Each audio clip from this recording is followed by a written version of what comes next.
Assalamualaikum, saya Siti Atika akan melanjutkan ke transaksi berikutnya. Kita lanjut ke dokumen 27.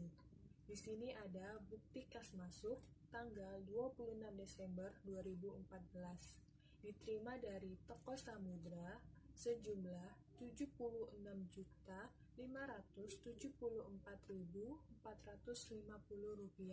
dengan keterangan pelunasan piutang dagang atas penjualan kredit tertanggal 4 Desember 2014. Karena ini pelunasan piutang, pada ABSS-nya kita masuk ke menu Sales, Reserve Payment, lalu kita pilih nama customer-nya, toko Samudra, isi ID dan tanggalnya sesuai dokumen.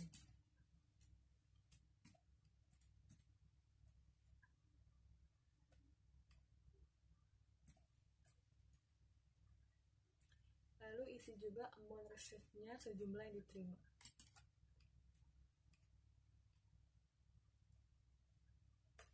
Lalu kita klik ke amount applied-nya. Bila out of balance-nya sudah 0, kita klik record. Kita lanjut ke dokumen 28. Di sini ada faktur penjualan yang dibuat oleh PT Bromo ditujukan kepada PT Delima tanggal 27 Desember 2014 dengan termin 3/15 N/30. Berarti ini menjadi transaksi pembelian kredit yang dilakukan oleh PT Delima kepada PT Bromo. Untuk barang-barangnya bisa kalian lihat sendiri di soalnya. Lalu untuk ABSS-nya kita masuk ke menu purchase, enter purchase, pilih nama suppliernya PT Bromo, isi nomor faktur dan tanggalnya sesuai dokumen.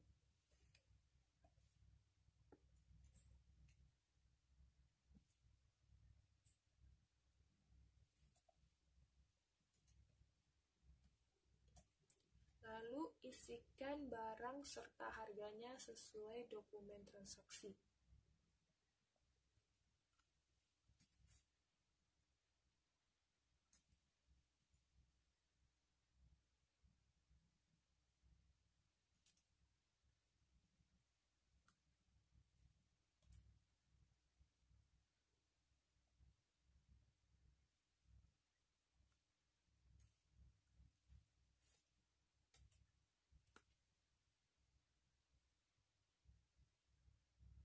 Bila semuanya sudah sesuai dengan dokumennya, kita klik record.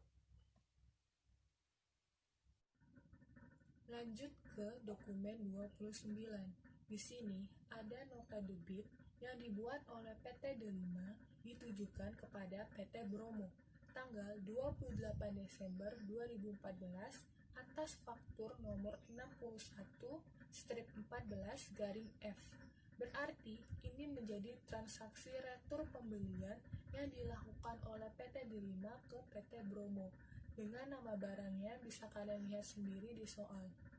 Lalu, pada ABSS-nya, langkah pertama, kita masuk ke menu purchase, enter purchase, pilih nama suppliernya PT Bromo, isi nomor faktur serta tanggalnya sesuai dokumen.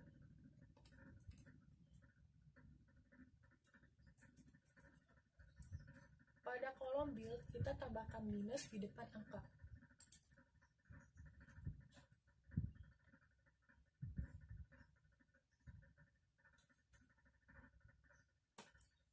Pada jurnal memonya bisa kita isi dengan nama purchase retur. Bila harga dan jumlahnya sudah sesuai dengan dokumen transaksinya, kita klik record. Langkah kedua, kita masuk ke menu register, klik returns and debit, pilih transaksi yang baru saja kita input tadi, klik apply to purchase. Kita isi nomor faktur dan tanggal transaksinya.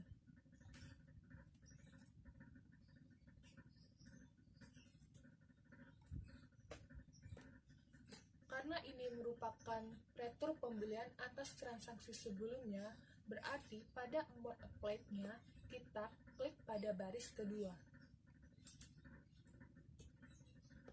Bila out of balance-nya sudah 0, bisa kita klik record. Lanjut ke dokumen 30.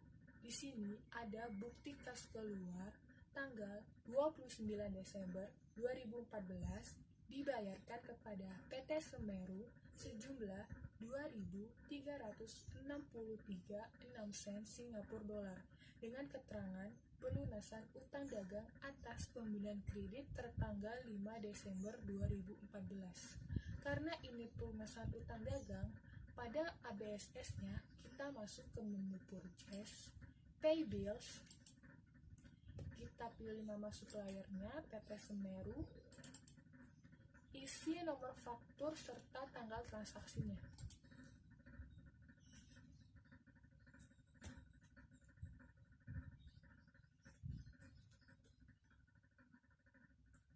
Isi amount-nya dengan jumlah yang dibayar.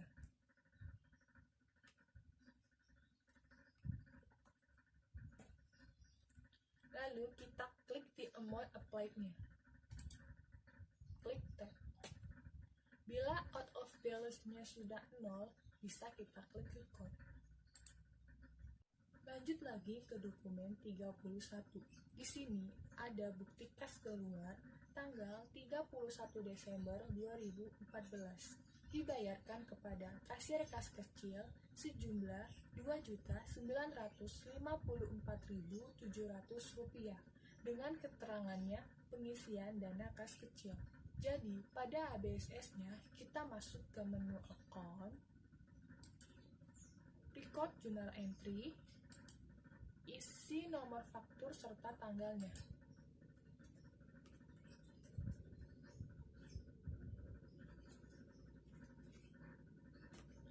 Bisa kita isi memonya dengan pengisian dana kas kecil.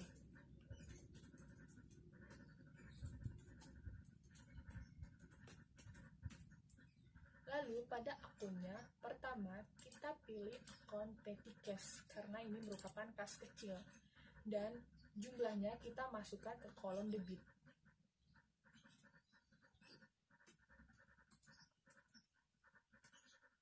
Untuk akun kedua, kita pilih cash in bank IDR. Dan jumlahnya kita klik di kolom kredit. Dan bila out of balance-nya sudah 0, bisa kita klik record. Next, kita ke dokumen 32. Di sini ada bukti memorial tertanggal 31 Desember 2014. Dengan deskripsinya, buatlah ayat jurnal penyesuaian berdasarkan data-data sebagai berikut. Sebelum kita masuk ke ABSS-nya, kita harus melakukan perhitungan terlebih dahulu untuk mengetahui AJP dari masing-masing data. Jika kalian sebelumnya sudah mempelajari akuntansi dasar, seharusnya kalian sudah mengerti dalam melakukan perhitungan AJP ini.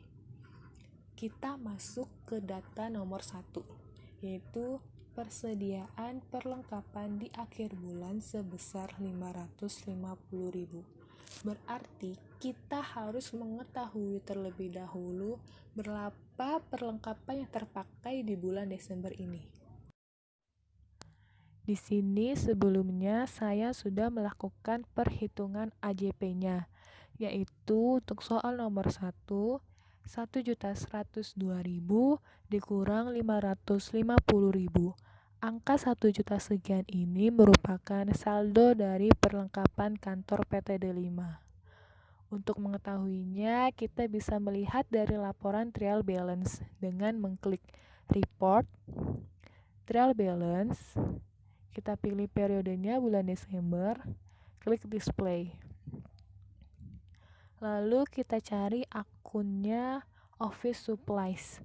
Nah, dari sini kita ketahui saldo office supplies-nya sebesar 1.102.000. Angka ini dikurangkan dengan 550.000 dari soal transaksinya. maka akan didapat hasil 552.000. Ini merupakan perlengkapan yang terpakai di bulan Desember. Nah, angka 552.000 ini yang akan dimasukkan ke ABSS-nya. Pada ABSS-nya, kita masuk ke menu account, record journal entry, isikan nomor faktur serta tanggal transaksinya.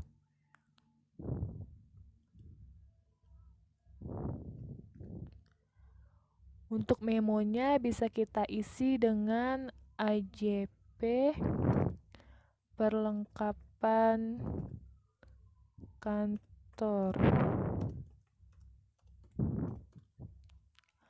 Untuk akun pertama, kita pilih akun beban dengan nomornya 6, yaitu supplies expense.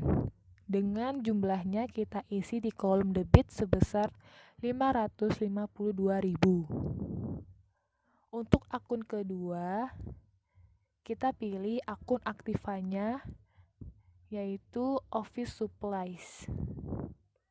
Kita isi jumlahnya di kolom kredit, lalu kita klik tab, dan bila out of balance-nya sudah 0, bisa kita klik record. Lanjut ke data nomor 2, yaitu rekening koran per 31 Desember 2014 yang diterima oleh perusahaan.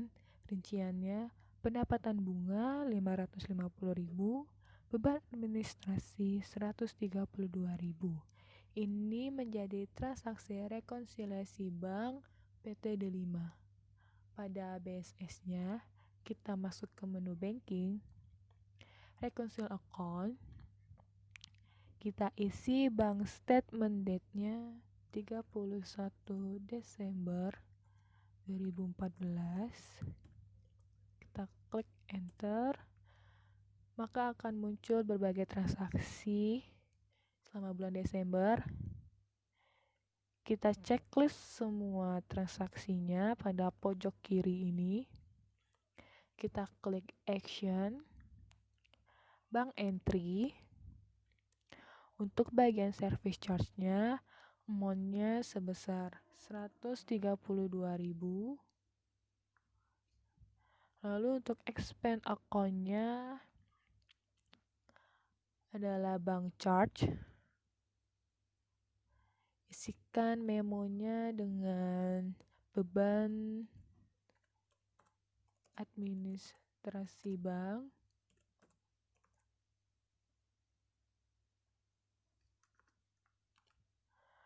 Lalu untuk interest earned-nya, amount-nya sebesar 550.000.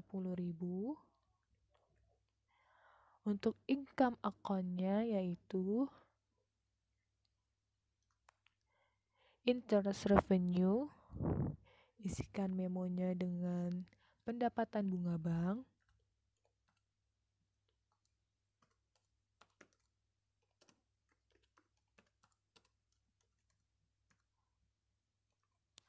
Lalu kita klik record.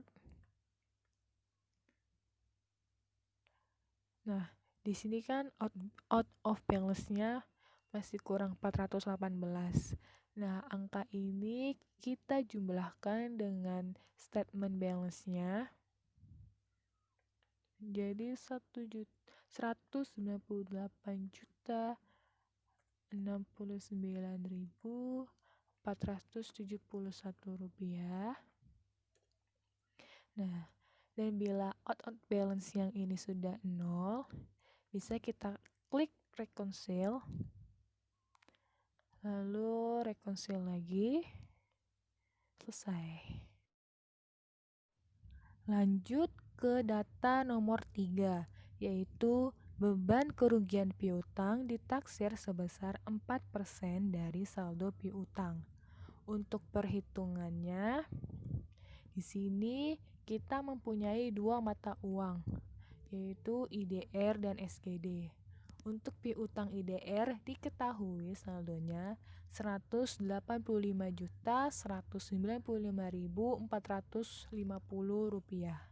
Angka ini kita dapat berdasarkan dari laporan trial balance sama seperti sebelumnya, di mana taksiran kerugiannya sebesar 4% dari total tersebut. Jadi untuk perhitungannya adalah 185 juta sekian ini dikalikan 4%, maka hasilnya Rp7.407.818. Kedua, untuk piutang SGD-nya kita pilih yang akun exchange yang sudah dikalkulasikan ke dalam rupiah. Diketahui saldonya Rp7.691.844. Ini juga dikalikan dengan 4%, maka hasilnya Rp3.079.674. Nah, kedua angka ini kita jumlahkan, maka didapat hasilnya untuk taksiran kerugian piutang adalah Rp10.487.492. Angka inilah yang akan kita masukkan ke ABSS-nya. Di ABSS-nya kita masuk ke menu account, record journal entry, isikan nomor faktur serta tanggal transaksinya. Untuk memonya bisa kita isi dengan AJP kerugian piutang.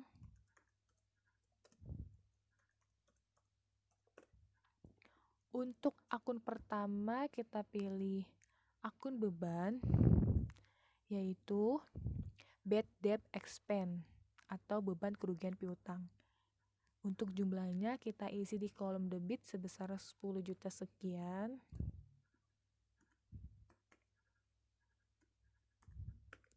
Lalu untuk akun kedua, kita pilih allowance for doubtful debt atau cadangan kerugian piutang. Isikan jumlahnya pada kolom kredit. Kita klik tab, dan bila out of balance-nya sudah 0, bisa kita klik record. Lanjut ke data nomor 4, yaitu penyusutan aktiva tetap berdasarkan kebijakan akuntansi perusahaan. Lihat daftar penyusunan aktiva tetap. Berarti kita harus melihat di daftar sebelumnya.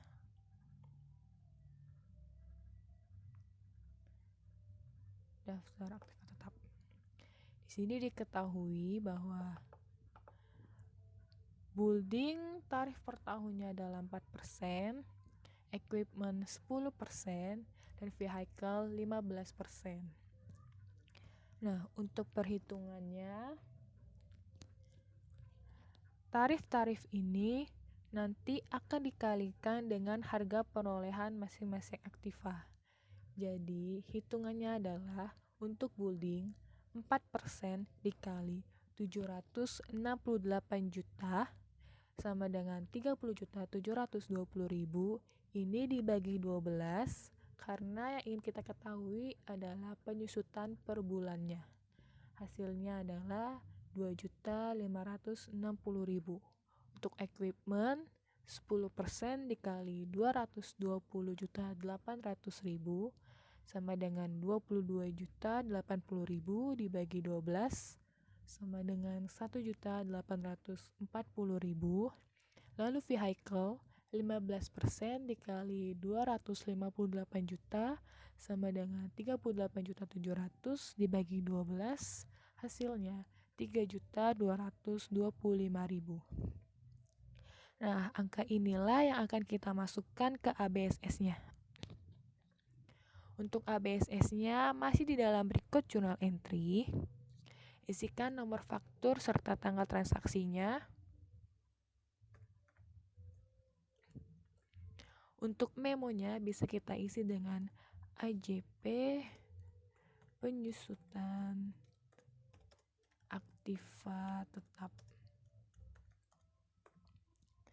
Untuk akun pertama kita menjurnal building, yaitu akun bebannya depreciation expense building. Isikan saldonya di kolom debit sebesar 2.560.000. Untuk akun keduanya, akumulasi depreciation building. Isikan jumlahnya di kolom kredit. Lalu untuk jurnal equipment, akun pertamanya adalah depreciation expense equipment. Isikan jumlahnya di kolom debit sebesar 1.840.000. Akun keduanya,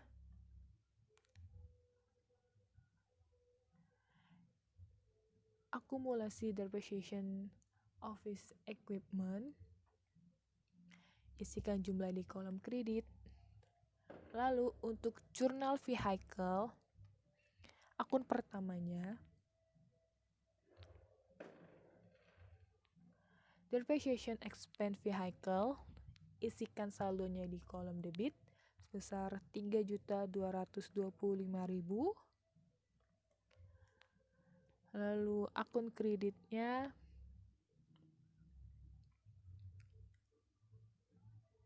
akumulasi depreciation vehicle. Klik di kolom kredit, lalu kita klik tab, dan bila out of balance-nya sudah 0, bisa kita klik record. Lanjut ke data nomor 5. Di sini biaya listrik, air, dan telepon bulan Desember 2014 yang terutang sebesar 950.000. Untuk ABSS-nya, kita masuk ke menu account, record journal entry, isikan nomor faktur serta tanggal transaksinya.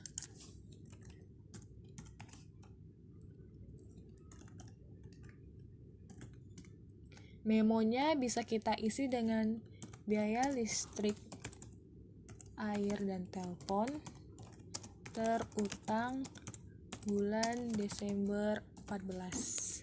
Untuk akun pertama, kita pilih akun biaya dengan nomor akunnya 6. Di sini electric, telepon, and water expense. Dengan jumlahnya kita isi di kolom debit sebesar 950.000. Akun kedua, kita pilih akun payable dengan nomor akunnya 2. Di sini electric, telepon, and water payable. Untuk jumlahnya kita klik ke kolom kredit, klik tab. Kalau out of balance-nya sudah 0, bisa kita klik record. Lanjut terakhir data nomor 6, yaitu gaji karyawan bulan Desember 2014 akan dibayar pada tanggal 1 Januari 2015 dengan rinciannya yang bisa kalian lihat sendiri pada soal. Berarti ini menjadi gaji yang masih belum terbayarkan atau terutang di bulan Desember. Untuk ABSS-nya masih di dalam from record journal entry, isikan nomor faktur serta tanggal transaksinya. Untuk memonya bisa kita isi gaji yang terutang bulan Desember 14. Untuk akun pertama, kita pilih akun beban dengan nomornya 6, yaitu wage and salaries of sales expense. Untuk jumlahnya kita isikan di kolom debit sebesar 9.564.800 rupiah. Untuk kolom kedua masih di dalam akun beban, yaitu wage and salaries of ADM expense. Jumlahnya kita isikan di kolom debit sebesar 8.428.000 rupiah. Untuk akun ketiga, kita pilih akun payable dengan nomornya 2, yaitu income tax payable atau utang PPH. Isikan jumlahnya di kolom kredit sebesar 367.200 rupiah. Dan akun terakhir yaitu akun utang wage and salaries payable atau gaji terhutang. Isikan akunnya di kolom kredit sebesar 17.625.600 rupiah. klik tab. Dan bila out of balance-nya sudah 0, bisa kita klik record. Setelah semua transaksi sudah kita input ke dalam ABSS-nya, sekarang untuk mengetahui bagaimana laporan keuangan milik PT Delima pada periode Desember 2014, kita bisa mengetahuinya dengan mengklik Reports pada menu di bawah. Lalu akan muncul daftar laporan yang disediakan pada program ABSS-nya. Misalnya, kita ingin mengetahui laporan pendapatan dari PT Delima. Bisa dengan mengklik Income Statement Accrual. Masukkan periodenya, klik Display. Berikut akan muncul tampilan dari laporannya. Dari sini kita ketahui bahwa profit yang didapat PT Delima di bulan Desember 2014 ini sebesar Rp145.503.909. Lalu, kedua, kita ingin mengetahui neraca dari PT Delima. Bisa dengan mengklik laporan standar balance sheet. Masukkan periodenya, klik display. Lalu akan muncul tampilan dari neracanya. Dari sini, kita bisa mengetahui bahwa neraca dari PT Delima di bulan Desember 2014 ini sebesar Rp1.499.439.787. Lalu, misalnya, kita ingin mengetahui rekonsiliasi yang terjadi pada periode ini. Kita bisa mengklik banking pada menu di atas ini. Kita pilih Reconciliation Report. Masukkan statement date-nya 31 Desember 2014, klik display. Akan muncul tampilan dari rekonsiliasi report-nya. Dari sini kita ketahui bahwa di bulan Desember ini PT Delima mempunyai rekonsiliasi sebesar Rp199.069.471. Lalu, untuk mengetahui laporan-laporan lainnya, kalian bisa dengan mengklik menu-menu di atas ini, seperti banking untuk mengetahui transaksi keuangan yang terjadi, misalnya pemasukan ataupun pengeluaran kas, sales tax untuk mengetahui transaksi pajak yang terjadi, sales untuk mengetahui transaksi penjualan, purchase untuk mengetahui transaksi pembelian, lalu inventory untuk mengetahui informasi dari persediaan barang, dan cart untuk mengetahui transaksi yang terjadi dari masing-masing customer ataupun supplier. Tinggal disesuaikan saja dengan laporan yang ingin kalian ketahui dari PT Delima ini. Itulah video tutorial dari kami. Maaf bila dalam pengerjaan dan pembuatannya kami banyak melakukan kesalahan dan kekurangan karena kami pun masih belajar. Terima kasih yang sudah menyimaknya sampai akhir. Sekian dari kami. Wassalamualaikum warahmatullahi wabarakatuh. See you next time all. Have a nice day.